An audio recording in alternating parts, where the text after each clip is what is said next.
On commence ou on vous... Oui, on commence là-dessus, M. Meunier. Mais d'abord, vous souhaitez la bienvenue, Mme Panelli, M. Meunier, M. Filiatro. Bienvenue dans le cadre des travaux du Comité consultatif sur la réalité policière. Mon nom est Bernard Sévigny, je suis le coordonnateur du comité et je vais présider cette séance, cette audience, cette séance de travail. Je vous présente rapidement mes collègues. M. Alexandre Matte. Bonjour. Bonjour. Il y a M. Louis Côté. Bonjour. Bonjour, M. Côté. Il y a Mme Marlène Jennings qui vient de disparaître, mais qui est... On nous a fait laisser une minute, là, je pense qu'elle revient incessamment. Oui, et il y a Mme Nicole Gibault qui devrait se joindre assez rapidement à nous. Mais écoutez, j'en profite pour rappeler un peu les consignes, la façon dont on va travailler au cours des prochaines minutes. Bon, évidemment, les membres ont déjà pris connaissance de votre mémoire. Vous allez avoir 10 minutes pour présenter les principaux éléments de votre mémoire et on va enchaîner avec une période de questions d'une vingtaine de minutes. Et simplement, vous connaissez les technicalités, maintenant les fonctionnalités de lever la main de façon à pouvoir gérer l'ensemble des interactions des groupes. Alors, voilà, je pense que ça met la table sur le plan technique. Je pense que Mme Gibault va être avec nous, arrive. On va attendre une petite seconde pour vous présenter Mme Gibault. Voilà, Mme Gibault. Bonjour. Bonjour. Bonjour, merci. Je m'excuse, je vais peut-être être obligée de quitter 5 minutes. Ne vous en faites pas, je laisse le tout ouvert. C'est bon. Pas de problème. Alors, Madame Panelli, je vous laisse dans un premier temps vous présenter vos collègues, les gens qui vous accompagnent, et on partira le 10 minutes quand vous allez être prête pour la présentation. Alors, la parole est à vous. D'accord. Mesdames et messieurs les membres du comité, bonjour. Mon nom est Isabelle Panelli et je suis directrice principale des communications et du marketing chez GardaWorld. Nous vous remercions de nous avoir invités à cette consultation publique sur la réalité policière qui est d'une grande importance pour le Québec et aussi pour GardaWorld. Nous avons préparé une présentation afin que vous puissiez vous familiariser avec notre travail, notre industrie et nos services. Je suis accompagnée aujourd'hui de mes confrères Jean-Michel Filiatro, vice-président principal développement corporatif, et Jean-Luc Meunier, chef de l'exploitation Service de sécurité Canada. Sans plus tarder, je cède la parole à Jean-Luc qui vous présentera la proposition de GardaWorld. Merci. Merci, Isabelle. Mesdames, messieurs, on a déjà fait les présentations, mais ça me fait plaisir de vous redire bonjour. J'ai préparé une petite allocution de 10 minutes. Je vais la lire parce que je ne veux pas manquer les points saillants, puis les questions vont être plus ouvertes, plus naturelles, entre guillemets, si vous voulez. D'accord. Alors, ça me fait plaisir de vous présenter aujourd'hui un nouveau modèle, selon nous, opérationnel afin de mieux supporter nos policiers pour leur permettre de se concentrer sur la résolution de crimes. Comme vous le savez également, l'industrie de la sécurité a beaucoup changé, beaucoup évolué depuis les dernières années. Puis je me de vous présenter GardaWorld, avant d'aller au cœur de nos propositions. Premièrement, nous sommes la plus importante entreprise de sécurité à capital fermé au monde. On embauche environ 100 000 professionnels qualifiés, incluant plusieurs anciens policiers et militaires à travers le monde. On est présent dans 45 pays. Au Québec seulement, on a 16 000 de ces professionnels-là, un peu partout répartis sur le territoire dans nos 21 succursales. Et les succursales couvrent l'ensemble du territoire québécois, un peu comme la SQ. GardaWorld gère également 56 conventions collectives à travers le Canada, dont 13 au Québec. On a l'habitude et la capacité d'opérer dans un environnement syndiqué.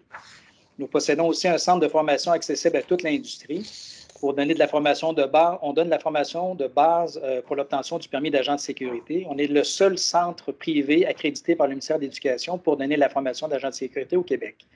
Nos infrastructures ici de Montréal et à Québec, dans la ville de Québec, nous permettent également de parfaire la formation de nos agents par le biais de formation continue ou spécifique selon les besoins de l'industrie, soit en présence et puis maintenant avec la COVID, là, de plus en plus virtuellement. On offre également une panoplie, un large éventail de services dont certains sont hyper spécialisés, puis souvent les gens ne sont pas au courant de ça. Par exemple, on s'occupe du transport et puis de la garde des jeunes contrevenants dans plusieurs centres jeunesse au Québec. On fait aussi le transport, la garde et le contrôle des détenus pour le compte de l'Agence des services frontaliers du Canada dans le centre de détention de Laval. Par exemple, on le faisait aussi à Vancouver. Ces ententes, ce sont des exemples de contrats de partenariat éprouvés. C'est des contrats qui sont difficiles à exécuter, c'est des contrats complexes. Puis ces contrats-là sont faits pour permettre la mesure de la performance, d'assurer la qualité de service et l'imputabilité des fournisseurs. Comme vous le savez comme moi, la criminalité se complexifie de jour en jour. Et puis pour contrer et traquer les criminels, nous, on sait que ça prend des policiers qui ont l'expertise de plus en plus pointue et ils devraient être dédiés à ces tâches-là. Dans cette optique, on voudrait vous dire que nous tendons la main en renfort à la sécurité publique. J'insiste vraiment sur la main tendue. C'est vraiment un partenariat qu'on regarde ici. Et puis, parce que vous allez entendre toutes sortes de choses, hein, puis je l'entends, puis dans le quotidien, on l'entend beaucoup. Puis je veux vous dire, je veux vous faire part de ces inquiétudes-là, parce que d'aucune façon, l'industrie de la sécurité privée ne propose une quelconque privatisation de la police. On n'est pas là du tout. On ne veut même pas se rendre là. On n'est pas là pour faire leur travail. On est là pour les aider à faire mieux leur travail, pour leur permettre de passer plus de temps à résoudre les crimes. Puis selon moi, puis je le dis souvent à mes équipes, le gros bon sens, que ce soit un gestionnaire public ou privé, le gros bon sens, c'est de s'assurer d'avoir les bonnes personnes au bon endroit. Soyons honnêtes, aucun policier qui s'inscrit à l'école de police à Nicolette rêve de faire la gestion du trafic à Montréal quand il y a un fil de circulation qui est brisé, c'est sûr. Puis non seulement ce n'est pas dans leur plan de carrière, je suis persuadé de ça, c'est sûrement une mauvaise utilisation de leur temps, c'est sûrement une mauvaise utilisation de leur qualification, c'est surtout une mauvaise utilisation des fonds publics en ce qui me concerne. Mais il faut comprendre aussi que ces tâches non essentielles ou non pointues sont importantes et elles se doivent d'être faites également. Mais selon nous, pas par des policiers et des policières hautement qualifiés. Puis je prends souvent l'exemple, il y a plusieurs exemples qu'on peut donner, mais je prends l'exemple de nos hôpitaux. Tous ne sont pas médecins parce que ça n'aurait pas de sens. Si tout le monde était médecin, je pense que le travail ne se ferait pas de la bonne façon. Puis ça prend des infirmières, ça prend des préposés aux bénéficiaires, ça prend des nutritionnistes, des techniciens et bien d'autres. Tous ces professionnels-là ont une tâche importante en soutien aux médecins et pour que ceux-ci se concentrent sur leurs tâches essentielles. C'est un peu le même raisonnement que je me dis qu'on devrait avoir avec nos services policiers. C'est un exemple, selon moi, pour illustrer que le Québec doit saisir l'opportunité de se moderniser. Je pense que le moment est opportun en externalisant davantage les tâches de soutien à des partenaires privés compétents. Compétent est important, puis on va y revenir plus tard. Et en même temps, il faut s'assurer de niveler vers le haut. Si on nivelle vers le bas, on risque de faire un échec de cette potentielle nouvelle réalité. Il faut s'assurer que les fournisseurs de services aient les ressources, l'expérience nécessaire pour bien exécuter ces nouvelles tâches. Parce qu'on va avoir juste une chance de réussir, puis il faut le réussir dès le départ. Il en va de notre sécurité publique, il en va aussi de la confiance du public envers ces changements que nous voudrions apporter. Il y en a plusieurs qui peuvent se demander aussi, mais quelles tâches l'industrie pourrait-elle accomplir pour supporter davantage les policiers? En ce qui me concerne, il y en a plusieurs, puis il y en a qu'on a une capacité immédiate qu'on peut faire immédiatement et puis qu'on fait déjà immédiatement, entre autres l'application de règlements municipaux. On a une présence sur le terrain par diverses patrouilles dans différents endroits du Québec et du Canada, by the way. La vérification initiale d'alarme, le transport des détenus, le soutien administratif dans des postes de police, la gestion de la circulation, puis bien d'autres. Puis un fait important, là, par ailleurs, puis ça ne date pas d'hier, la Fraternité des policiers et policières du Québec a démontré de l'ouverture dans ce sens-là. Lorsqu'ils ont déposé un mémoire en 2005, ça fait quand même 15 ans, il y avait une ouverture par rapport à ça quand on parlait du projet de loi 88. Vous allez entendre aussi que privément ou publiquement, tout dépendant des gens, là, souvent c'est privément, il y a un grand nombre d'observateurs puis de décideurs publics qui en viennent au même constat que nous, que la croissance des coûts des services policiers observés depuis les dernières années, honnêtement, devient insoutenable. Ce n'est pas seulement au Québec, c'est à travers le Canada. L'exemple de la Ville de Montréal, par exemple, pas plus tard que la semaine dernière, vous l'avez tous vu, démontre que bien que leur budget a encore été augmenté pour l'an prochain. C'est un éternel, c'est comme on met de l'inflation puis on continue. Je pense que c'est temps de faire des changements par rapport à ça. Donc, en tendant la main, notre industrie offre des solutions qui permettraient à la fois de diminuer la pression financière tout en augmentant la présence sur le terrain. Il ne faut surtout pas oublier que quand on a des agents de sécurité, je vais souligner bien formés, en moyenne, ça coûte de 30 à 50 moins cher qu'un policier hautement qualifié. Puis selon moi, selon nous, ça représente un coût beaucoup plus approprié pour des tâches de soutien. Alors, pour mettre en œuvre un peu ces changements de paradigme qui intégreraient davantage le secteur privé en support aux policiers, il serait impératif de mettre un cadre législatif et réglementaire adapté à la nouvelle réalité qu'on propose. Il faudrait d'ailleurs permettre des ententes contractuelles qui seraient flexibles. S'il n'y a pas de flexibilité, ça va être dur d'arriver à bon port.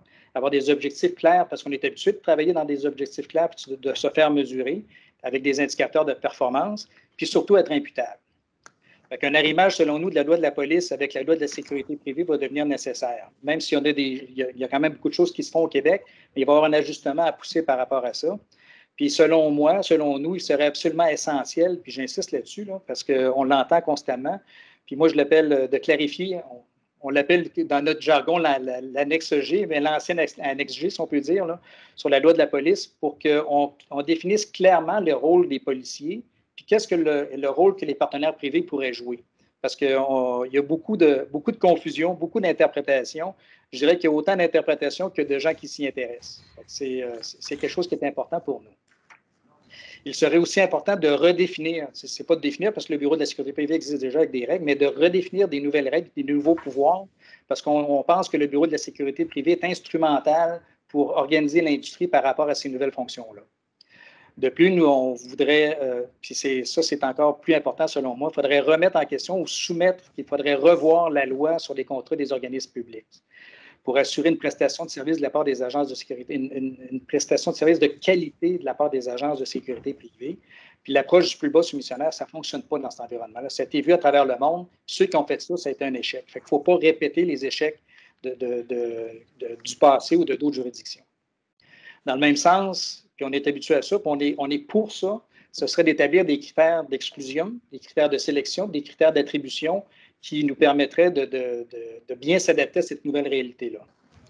Puis ça favoriserait des partenariats gagnant-gagnant, puis l'industrie pourrait en même temps rehausser ses critères de sélection, continuer d'évoluer comme on a fait depuis les dernières années, et puis permettre d'avoir un environnement plus sécuritaire pour tous. Je tiens à vous informer aussi que les Québécois sont d'accord avec nos propositions. Il y a un sondage qu'on a fait avec Ipsos qui démontre que les Québécois appuient les principes de participation accrue du secteur privé dans l'accomplissement des tâches de soutien aux policiers. Puis on a noté que les deux premières frustrations de notre document de réflexion, c'était les délais d'intervention et la visibilité policière. Fait que ces frustrations-là, selon nous, peuvent être réduites avec une plus grande présence d'agents de sécurité formés adéquatement sur le terrain. Dans ce sens, on offre déjà plusieurs services auprès de certaines municipalités. Et puis, je prendrai l'exemple de Saint-Lin-des-Laurentides. On a un contrat pour suppléer à la non-visibilité de la SQ sur leur territoire, puis on le fait avec succès.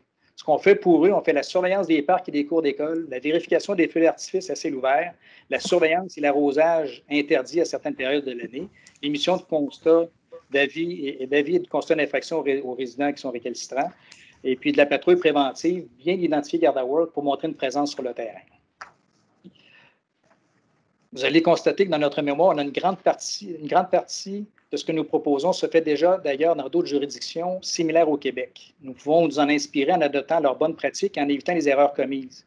Je me permets de souligner l'exemple de la Suisse, un pays avec une population semblable au Québec et qui a externalisé les transports des détenus depuis 2015. Il est intéressant de noter que ces autorités ont songé à un moment donné de rapatrier ces services à l'interne, mais ils se sont finalement ravisés. Ils ont adopté des mesures de mitigation avec une meilleure formation pour les agents, ce qui a permis de répondre aux inquiétudes qui avaient été soulevées. Par la suite, ils ont également décidé de confier la sécurité des transports ferroviaires de Zurich à la sécurité privée. En terminant, parce que mon temps passe, là, on propose 5 étapes pour la suite des choses. Premièrement, c'est important de faire une journée de l'industrie. En faisant cette journée-là de l'industrie, on va pouvoir réunir tout le monde qui est impliqué dans la sécurité publique. On va pouvoir faire un état des lieux puis faire une reconnaissance des enjeux. Deuxième, faire une table de concertation compétente. Ça prend des gens compétents autour de la table pour nous aider à préparer des projets pilotes. Permettre, troisièmement, une analyse des opportunités opérationnelles et financières afin d'établir des critères de succès. Quatrièmement, on propose 2 projets pilotes, un rural et un urbain, parce que ce n'est pas les mêmes réalités. Et finalement, modifier le cadre législatif et réglementaire pour permettre une mise en œuvre de partenariats gagnant-gagnant entre nous. Merci de votre écoute. On est maintenant ouvert pour les questions. Excellent. Merci beaucoup, M. Meunier. Je pense que la table à mise, c'est complet. Alors, je demanderai à mes collègues qui veulent bien s'avancer et plonger. Madame Jennings. Merci beaucoup. Vous avez parlé que le principe du plus bas soumissionnaire ne peut plus être utilisé comme critère. est-ce que vous plongez ou prônez plutôt ce qu'on a vu suite à toutes les enquêtes de corruption sur les municipalités dans le secteur des contrats soumissionnaires, etc., que maintenant, il y a le critère de qualité dont les compagnies doivent qualifier, et une fois qu'il y a des compagnies qui sont qualifiées sur la qualité, par la suite, on peut aller au plus bas soumissionnaire. Est-ce que c'est de ça que vous parlez? En fait, c'est à plusieurs niveaux. Hein. Ce qu'il faut comprendre, c'est que l'obstacle à l'entrée d'une compagnie, d'une agence de sécurité est très petite. Donc, pour avoir de l'expérience, pour faire le travail dont on parle ce matin, ça prend des agences qui ont une compétence établie puis l'expérience pour le faire. Fait que ce que vous dites, pour moi, fait beaucoup de sens. On doit s'assurer que la compétence des agences est là, la compétence, l'expérience, la capacité financière. Parce qu'en sécurité, quand tout va bien, il n'y a pas de problème. C'est quand les choses commencent à moins bien aller qu'on a besoin de la profondeur des entreprises pour pouvoir permettre l'exécution et puis la prise en charge quand ces événements-là arrivent. Fait que si on prend le premier venu, c'est sûr que pour nous, ça ne fait aucun sens, puis on s'en va vers l'échec. Fait que ça prend des critères bien établis que je pense qu'ils peuvent être gérés par le BSP. Honnêtement, cette institution, elle est déjà présente, elle fait déjà en partie un contrôle sur l'industrie. Si on peut lui donner des critères supplémentaires pour permettre l'accréditation des entreprises, que ce soit une entreprise, madame, prenons votre exemple, si vous commencez une entreprise de sécurité aujourd'hui, pas d'expérience, mais vous dites que vous avez connu la sécurité dans le passé, mais moi, je pense que oui, vous commencez, mais démontrez votre expérience, puis on vous montrera de niveau avec le BSP. Quand vous aurez la compétence requise, vous serez la bienvenue pour soumissionner sur ce genre de contrat-là. C'est la façon dont on va pouvoir faire un succès, selon moi. Merci. Monsieur Côté, c'est à vous. Bonjour, encore une fois. Bonjour. Vous allez bien? Oui, très bien. Vous dites que vous avez déjà des contrats signés avec des villes, des corps policiers. En avez-vous avec les centres de détention? On a le CPI, le centre de détention pour les réfugiés, quand ils arrivent à la frontière à l'école, par exemple. Le CPI qu'on appelle, nous, communément, c'est le centre de détention de Laval pour les immigrants. Fait que nous, on les prend souvent à la frontière, on les transporte au centre de détention et on en fait la garde. C'est un exemple d'endroit où on fait de la garde pas de détenus, mais de nouveaux... Et vous avez parlé aussi des centres jeunesse. Les centres jeunesse, on le fait en complément avec les instances publiques. Quand les centres jeunesse, c'est plus touché, là, excusez mon anglicisme, là, mais c'est plus... ça prend une main de velours. Hein, fait que on fait la garde, on fait le suivi, et puis on fait le transport de ces jeunes-là quand ils doivent peut-être... quand ils doivent aller à la cour, quand ils doivent aller chez le médecin. C'est nous qui serons du transport à toute heure du jour et de la nuit. Quand il y en a qui s'enfuient, on les supporte là-dedans, puis on va les chercher où ils sont retrouvés. On le fait en appui déjà avec le support public et les services policiers si besoin. Sans entrer dans les détails des contrats, est-ce que ce serait possible de nous envoyer le type de contrat que vous avez et les mandats que vous avez à l'intérieur de ces contrats-là, ceux déjà existants, soit avec les villes, les corps policiers, centres jeunesse, centres de détention ou autres? Oui, on en a pas mal, mais ça va me faire plaisir. Parce qu'il y a déjà un pas de fait dans le sens. Donc exact. En fait, ce qui se passe souvent dans ces contrats-là, c'est que les municipalités qui ont moins peur du risque ou qui sentent... Saint-Lin, c'est un bon exemple. Il y a un territoire d'à peu près 120 km². La SQ les dessert. Malheureusement, ils n'ont pas de présence sur le terrain. Fait qu'ils nous donnent un contrat saisonnier du début de l'été jusqu'au début de l'automne. Puis juste assurer la présence d'un parc. Les gens aiment ça, avoir une présence, s'assurer... Ils ont juste besoin de visibilité. Puis juste ça, parce qu'ils n'ont pas les moyens maintenant, parce qu'ils prennent dans leur budget en plus de payer pour la SQ. Fait que c'est ça l'enjeu aujourd'hui, de faire la part des choses en qui paie pourquoi. Fait que, mais honnêtement, ces gens-là à Saint-Lin apprécient beaucoup le travail qui se fait. Puis ça me fait plaisir. On a Ville-Mont-Royal dans lequel on est identifié sécurité publique Ville-Mont-Royal. Ce sont nos agents qui patrouillent le territoire avec l'uniforme que la Ville-Mont-Royal nous a demandé de porter pour qu'on ait l'air conforme et cohérent avec ce qu'ils veulent accomplir. Fait que moi, je dis toujours à mes agents de sécurité quand je leur parle, le pouvoir qui vous est donné, vous êtes un simple citoyen comme tout le monde, vous n'êtes pas un policier. Mais le pouvoir qui vous est donné, c'est ce que le contrat nous demande de prérogatives que vous pouvez accomplir comme travail. C'est ça qui vous lie avec nous, avec notre code de déontologie, puis notre code d'éthique pour faire en sorte que nous, c'est important, notre réputation, on veut que ce soit clair pour tout le monde, puis c'est ce qui nous permet de grandir. On est discret, mais on tient notre réputation. Donc, on sait ce que nos agents, il y a toutes sortes de niveaux d'agents, mais les agents avec des fonctions plus complexes, c'est des agents de très grande qualité normalement. Ça va, M. Côté? Oui, M. Matt. Oui, bonjour. Dans votre mémoire, vous parlez de la réalité des peuples autochtones. La réalité autochtone, est-ce que vous voyez un rôle qui pourrait être joué par les agences dans les réserves? Bien, écoutez, nous, on a déjà, on est probablement des plus grands employeurs autochtones au Québec, au Canada en ce moment. On travaille beaucoup dans le nord de l'Alberta avec plusieurs Premières Nations et on essaie de, ça c'est au niveau professionnel, au niveau pas public. Au niveau public, je pense qu'il y a un rôle à jouer parce que encore un enjeu de présence, hein, je pense que si on ajuste la réglementation de la bonne façon, le privé peut jouer un rôle de présence, de première intervention. Notre rôle, ce n'est pas de remplacer la police, c'est de délester la police de leurs tâches essentielles. Fait que si on fait une présence, ce qui est important, j'ai plusieurs policiers dans mes rangs ici à Montréal. J'ai les 2 anciens adjoints de la police de Montréal là, qui sont dans mes opérations courantes. Puis ils me disent toujours, Jean-Luc, ce qui est important, c'est de gérer les incivilités. Les incivilités, c'est des petites choses. Puis ces petites choses-là, ça peut être fait par des agents de sécurité privés bien formés. Puis ça permet aux policiers de se concentrer sur les bonnes choses. L'exemple qui vient souvent en tête, moi, j'ai un système d'alarme chez nous. Une fois sur 2, je pars, puis j'oublie que la porte de garage n'a pas fermé. Puis là, j'arrive au bureau, puis le système d'alarme m'appelle. Puis là, souvent, je suis en meeting, je ne réponds pas, puis là, ça s'en va à la police. Là, la police s'en vient, je reçois une étiquette de 75$ parce que il me charge une amende parce que c'est une fausse alerte. Fait que, dans ma tête, puis on le fait déjà dans plusieurs juridictions canadiennes, la première appel d'alarme, c'est le privé qui le fait. C'est le client qui le paye. Fait que ça ne coûte rien à l'État, puis ça sauve du temps, puis du temps de qualité pour nos policiers. Ça, c'est une facile qu'on pourrait faire demain matin, puis qu'on ne le fait même pas encore. On le fait de temps en temps, mais c'est plus, qu'est-ce que ça donne de charger une amende pour qu'un policier se déplace pour rien? Ça n'a pas de sens. Fait que c'est des genres d'exemples comme ça qui sont faciles à mettre en place, qu'on peut piloter, qu'on peut tester à petite échelle, puis après ça, voir puis analyser comment on peut faire des économies d'échelle. OK. Mais peut-être en complément, M. Sévigny, Oui, allez-y. dans le cas des alarmes, les contrats que vous signez avec vos clients peuvent inclure, si ma mémoire est bonne, ça peut inclure que le premier répondant, c'est l'agence de sécurité. Exact. C'est vous autres qui appelez la police par la suite. OK.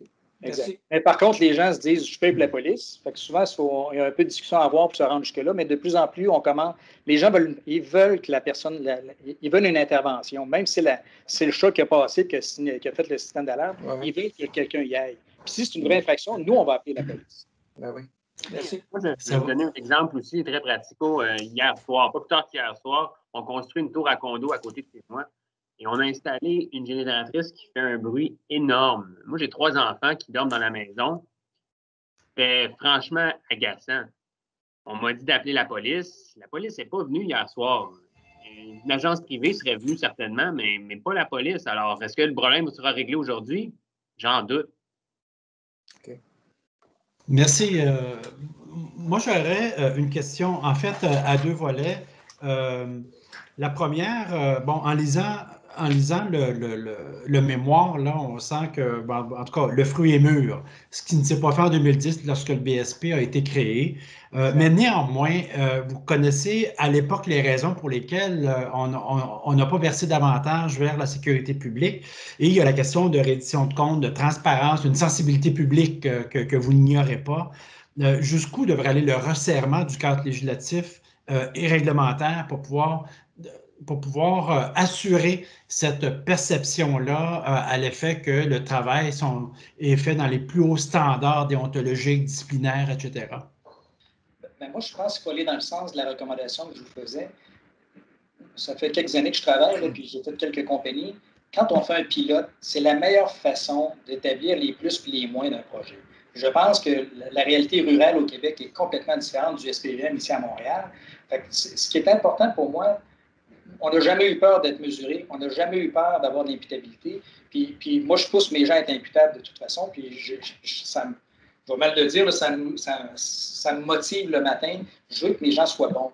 Puis pour être bon, bien, ça prend des critères. Puis des critères, après ça, on peut les mesurer. Puis après ça, je peux dire, tu n'as pas été bon là, tu n'as pas été bon là, tu n'as pas été bon là. Puis ce qui est important, c'est de faire le suivi avec le client. Parce que souvent, le client va mettre un paquet de critères dans l'appel d'offres avec une gang de procurement, excusez mon langage. Puis là, le contrat se signe, puis il oublie tout ça. Fait que si la compagnie qui a le contrat n'est pas rigoureuse, qui n'est pas habituée de travailler dans des critères bien établis, puis du professionnalisme, c'est là que ça tombe. Fait que c'est important pour nous. On a le contrat avec je vais le dire en anglais, le CATSA, c'est les aéroports canadiens pour quand on fait le screening pour le pré-embarquement. Le contrat, il doit avoir un pied d'épais, là. Parce qu'il y a un paquet de critères là-dedans qui nous sont imposés. Il faut passer la garrette à peu près à 1 pouce des bras, sinon on ne détectera rien. Il faut avoir une formation pour voir les explosifs. C'est pas rien, là. C'est la sécurité nationale. Puis imaginez, c'est un avion qui explose en vol, c'est mes gens qui vont l'avoir manqué. Fait que c'est sûr que c'est des critères extrêmement...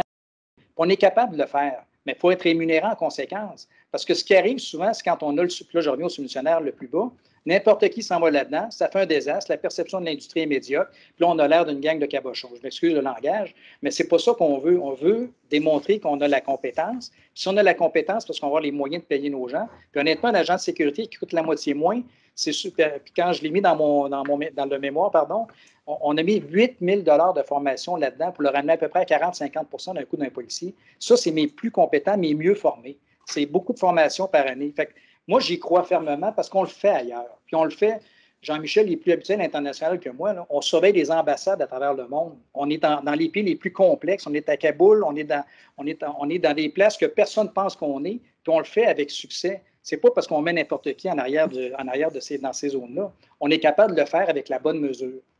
Mais si tu me permets, excusez, oui, Jean-Luc, je pense que si on vient un peu à la base, je pense que ça prend un arrimage, hein, parce qu'il n'y a rien qui va se créer d'un bord ou de l'autre. Je pense que ce serait indu de dire que l'industrie de la sécurité privée pourrait se monter un programme. Je pense que c'est en consultation avec le Bureau de la sécurité privée, avec le client, avec les forces policières, les différentes instances, d'arriver à arrimer une sorte de forme de cadre alentour de ça.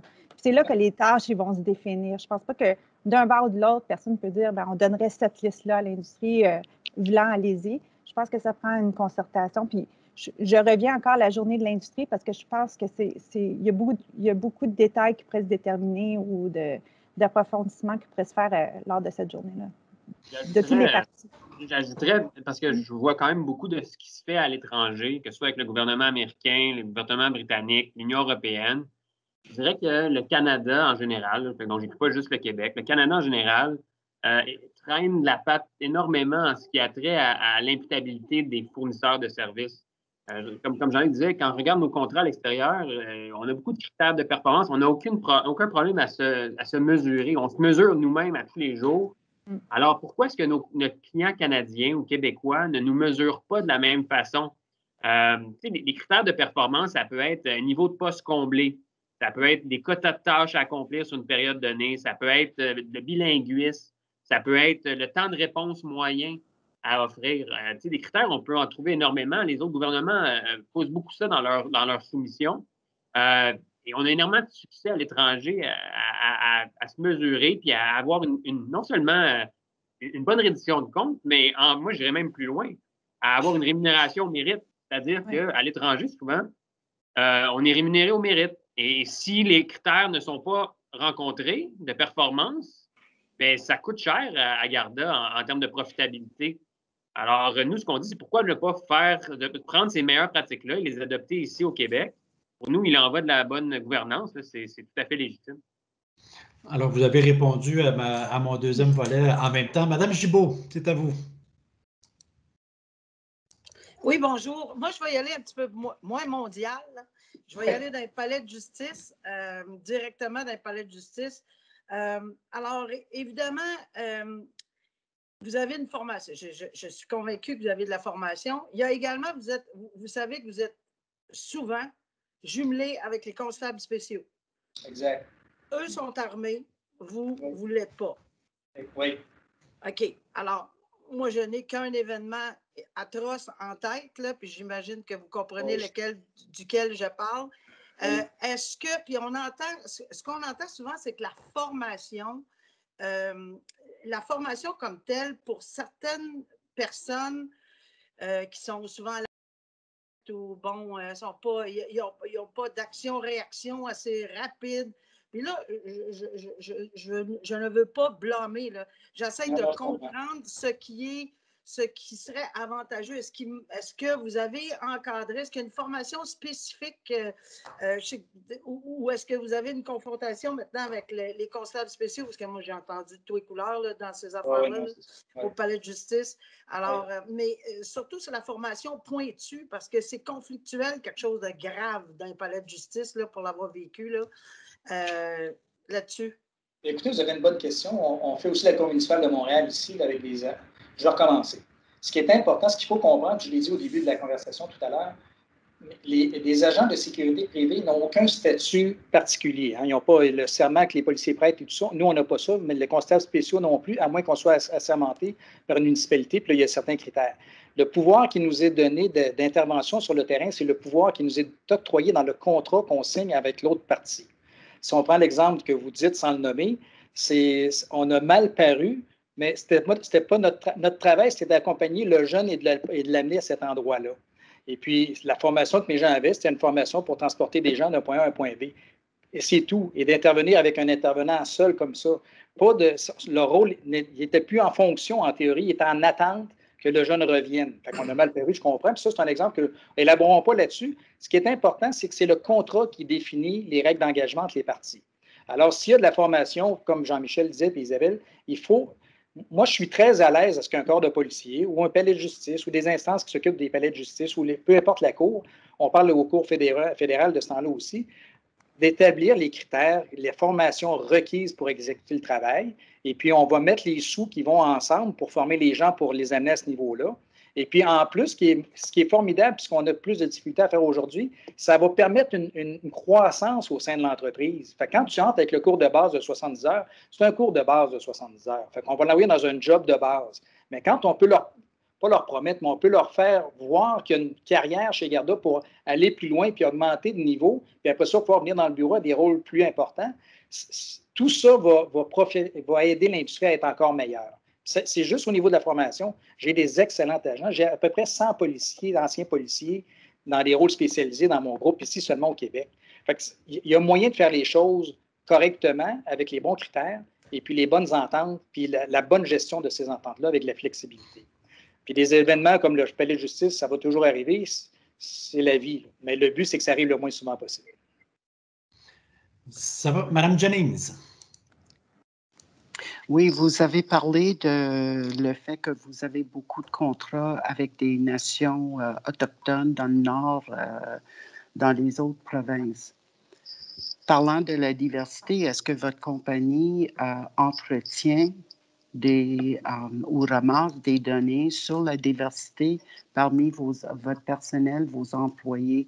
Et oui. Si oui, sera-t-il possible de nous le partager? Oui, grosso modo, je pense que le ratio, c'est 30 femmes, 70 hommes. Environ peut-être 15 de mémoire, 15 en minorité visible. C'est sûr que l'industrie prend plus la jante masculine, mais on travaille fort, puis on remarque même de plus en plus de femmes dans les postes de gestion au sein de la compagnie. Fait que c'est quand même une fierté dont j'en suis une. Là. Je suis chez Gardawa depuis 2010, donc j'ai vu une belle progression à ce niveau-là aussi. Puis je pense que les femmes amènent une belle contribution. Normalement, même, elles accèdent à des postes de gestion plus rapidement que certains hommes. Mais ça, on le garde entre nous.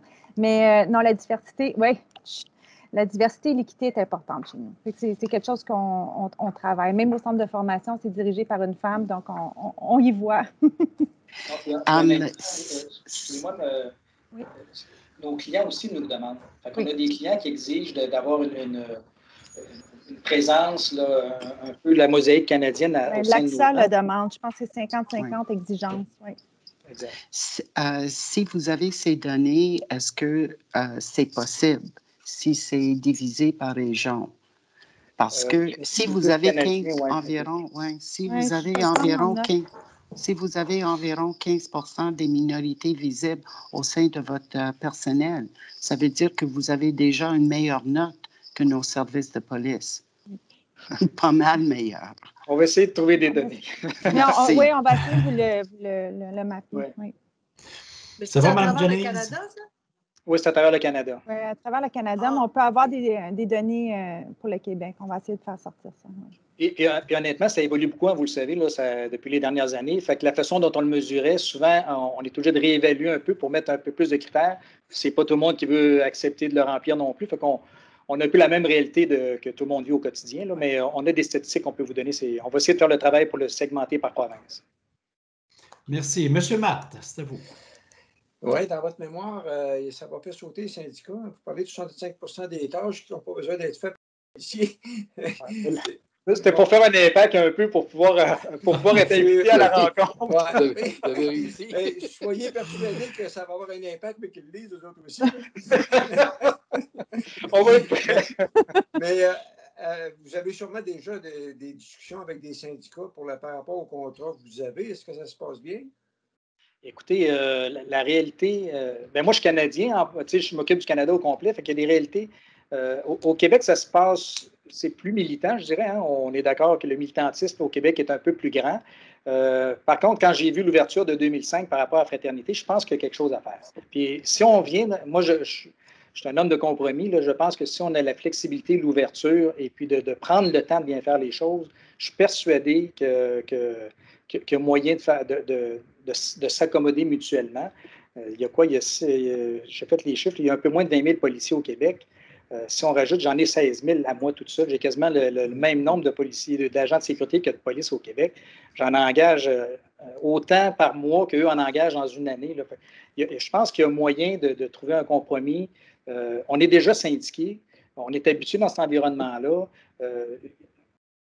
Moi, je suis persuadé que moi, je vois des solutions, je ne vois jamais de problème. Fait que ça va prendre un peu plus de temps pour nos militants, pour certains militantistes, mais je pense qu'il y a quelque chose à faire là-dedans. Puis je pense surtout que les membres des corps policiers veulent faire du travail à valeur ajoutée, pas des jobs plates, entre guillemets. Je ne vais pas dire plates.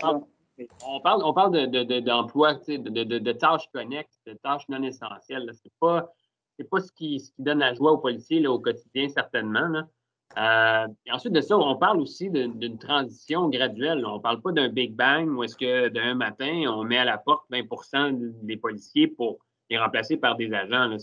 On est loin de ce processus-là. Non, on parle d'un processus beaucoup plus graduel. Mais le 65 va avoir de l'effet. Ils vont vouloir nous jaser. Il y a quelque chose de certain, il y a une plus grande présence policière dans les rangs des corps de police au Québec qu'il y en a dans les corps policiers dans le reste du Canada. Il y a plus de civils, je dirais, dans le reste du Canada que ce que je vis dans mes discussions qu'au Québec. Le 65 honnêtement, c'est dur d'avoir d'informations là-dessus. On voulait mettre un chiffre, mais la journée qu'on fera l'analyse, comme donne mes recommandations, moi, je serais prêt à prendre un poste de police puis l'analyser avec eux, puis on regardera ce qu'on peut faire ensemble. Merci. Ça va. Merci, M. Matt. On va terminer avec M. Côté. Le temps file, on pourrait jaser des heures, je pense. M. Côté, je te demandais à M. Filiatro de préciser un chiffre. Vous avez dit on ne veut pas baisser le nombre de policiers de 20 d'une façon draconienne. On veut prendre le temps pour le faire. Vous comprendrez que ça nécessite explication supplémentaire de ce que vous venez de dire. Ouais, moi, j'ai mal compris. Non, mais en fait, c'est que oui, si on prend le 65 on arrive on a démontré dans notre mémo qu'on pense qu'il y a des économies à réaliser à l'auteur de 30 à 50 Puis on utilise les études de cas qui ont été faites à l'étranger pour aussi supporter nos dires. Maintenant, comment qu'on met en place, on exécute sur une stratégie de police renouvelée, de services ou de corps de police renouvelés, ça peut se faire graduellement. Et tu sais, parce que, bon, à chaque année, il y a quand même des policiers qui tombent à la retraite. À chaque année, comme Jean-Luc le disait, il y a quand même une bonne portion déjà au sein des corps policiers qui sont des civils. Alors, je pense qu'il y a façon de le faire de façon beaucoup plus structurée pour atténuer puis qu'il n'y a pas de Big Bang. Là. Mais certainement, les études de cas ont démontré que c'était les économies d'échelle à l'étranger ou dans les corps policiers qui ont adopté un partenariat gagnant-gagnant avec l'industrie de la sécurité privée, ont réalisé au moins des économies de 20 ça, on ne l'invente pas. Là. Alors, c'est bon pour l'étranger. On se dit pourquoi c'est pas bon pour ici. C'est juste qu'il y a moyen de le faire intelligemment avec les syndicats en partenariat pour que ce soit gagnant pour les clients, donc le corps de police, pour la population, mais aussi pour les contribuables. Bon, ça va, M. Côté? J'avais une question courte. Vous avez, si mon information est bonne, une fonction chez vous qui s'appelle enquêteur. C'est quoi leur formation? Puis ils enquêtent sur quoi? On a les enquêteurs qu'on prend, c'est des anciens policiers, premièrement, qui ont leur permis du BSP pour être enquêteurs. Puis il y a toutes sortes d'enquêtes privées qui nous sont données par soit des bureaux d'avocats, sans rentrer dans le détail, mais il y a des enquêtes de fraude, des enquêtes de cybersécurité, des enquêtes De vol dans des entrepôts, des entrepôts, des enjeux syndicaux, il y a toutes sortes de choses qu'on peut faire pour ces gens-là. OK. Ça va? Ça nous fera plaisir de prendre du temps avec vous par la suite. Si vous voulez nous rappeler, on est toujours disponible. Jamais 203. Oui, c'est ça. Bon, ben merci, M. Filiatro. Vous faisiez allusion, en tout cas dans votre mémoire de l'Institut économique de Montréal sur des chiffres. On va les rencontrer la semaine prochaine dans le cadre de nos travaux. Mais écoutez, c'est tout le temps qu'on a. Merci beaucoup. D'abord, merci pour la qualité de votre mémoire. Merci beaucoup pour votre disponibilité, pour la discussion qu'on vient d'avoir, Mme Panelli, M. Meunier, M. Filiatro. C'est très apprécié et soyez sûrs, ça va nous permettre, nous, de cheminer dans le cadre des travaux du comité consultatif. Alors, c'est très apprécié. Merci beaucoup d'avoir été bonne présent. continuité. Merci beaucoup. Plaisir. Merci. Au revoir. Bonne journée. Au revoir. Merci.